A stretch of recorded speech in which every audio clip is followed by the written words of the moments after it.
500 pesos mission. The same as before. Yakult, can, noodles, soap, milk. Okay, so give. Ano din siya naghatag? Yung taknim, kamsamida. Okay, proceed na. Okay, so 500 pesos, no? Okay, so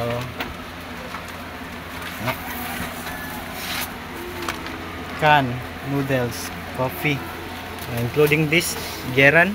So bayad. Okay, kinsa may naghatag? Yung taknim, kamsamida. Okay, proceed na.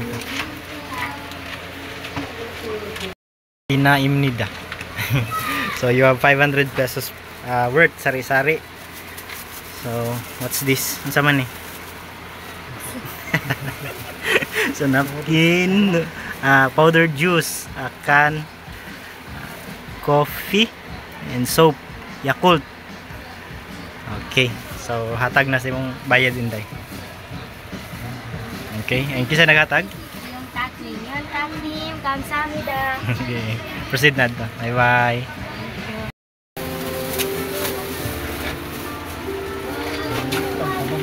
Okay, KitKat, this is that is worth 1,000 pesos, no? So madami na. Okay, including this, your egg, geran. So 1,000 pesos worth sari-sari kasi naghatag inday. Yung Juni.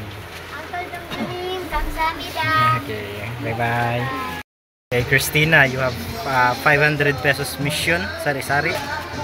Okay, kan, shampoo, soap, Yakult, and Chucky. Okay, manakagbayad din day. Ayun ka. Okay, kisa naghatag. Kinsarangin, kamsamida. Okay, bye bye. Okay, 500 pesos, no? Worth of sari-sari. So you have here milk. Wala na kay gatas day. Daghan man to gatas gihatag nimo.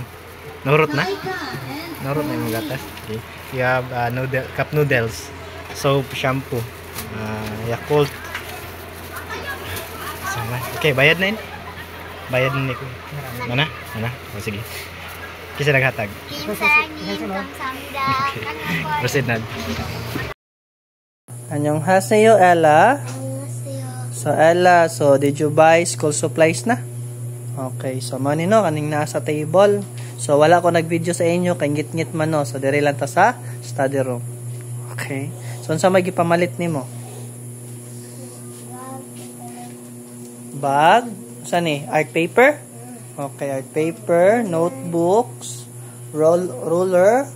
Saan siya? Tumbler. Oh, labubo, tumbler, shoes, socks, medyas, crayons, unsa man ni siya? High learning labubo, so na kay pencil case, pencil, eraser, watch, ug na po kay highlighter. Okay, so unsa pa man to'y paliton unta nimo? PE. O PE uniform, nganong wala makakapalit sa PE uniform? Wala pa sila stock. Okay, so wala pa stock ang Marigondon. So cut na pa yung remaining money.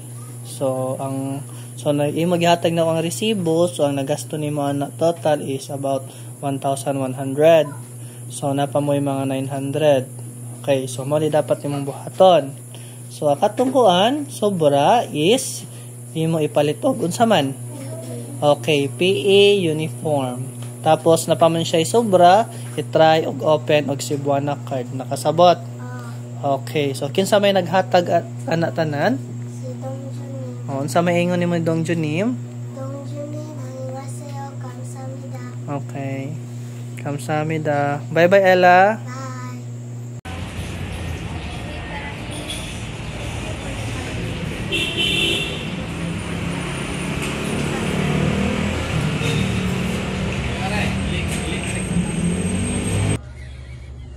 Okay, good evening, level 3. Before you answer, we will discuss first.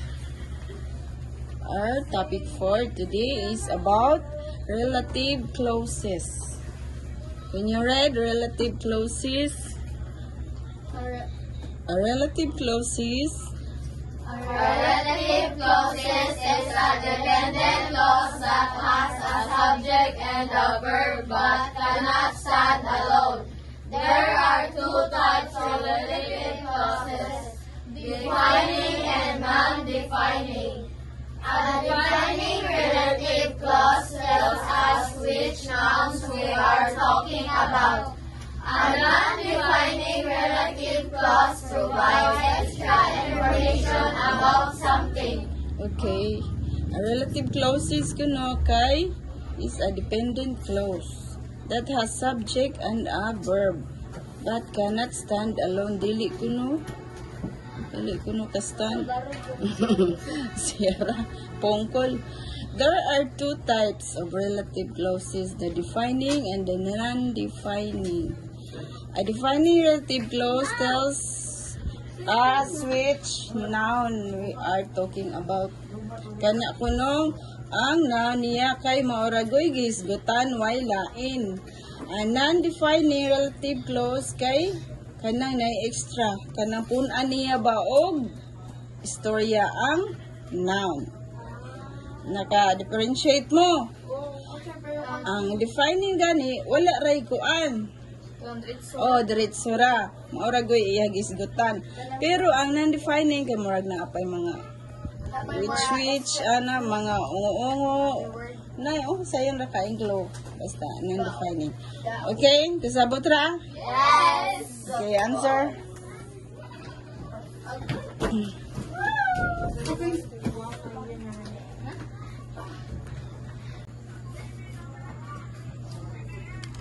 Okay, good evening class. Our lesson for today or our topic for today is about singular and plural. Can you read singular? Singular. It refers to nouns, pronouns, or verbs that denote one person, place, things, or idea. Okay, singular means only one person. Example, cat. Cat. Why is kung kanang two or more na unsa man? Cats. Cats. Okay, plural. Refers to those that denote more than one. Typically formed by adding s or es. Okay, plural means person or nouns, pronouns, or verbs that more than one. Then, typically formed by adding is or is. Kay daghan man na anay is ang katapusan or is. Example, ang cat mahimong cats. Ang boy mahimong Boy. o kani ang volcano mahimong Volcanoes. pero dili lang is ang ibutang kundi Es. okay kasayon ra no unya naaman say mga regular plurals. Some nouns have regular plural forms such as child becoming Children. So let's proceed to our discussion. Zia and Janeline. Okay, nagsuwat na mo dira na. So our topic for today, it's all about linear versus non-linear. Okay, can you read Janeline, the definition of linear?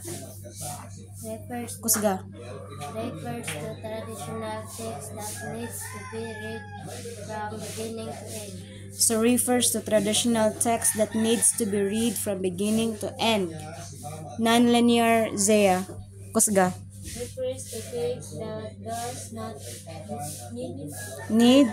to be read from beginning to end. So refers to text that does not need to be read from beginning to end. So ang linear, ano sa ganitong linear?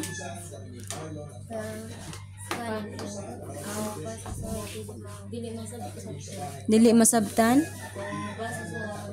So dapat mabasa ka sa kinaunahan, sa beginning sa text, while ang non-linear kay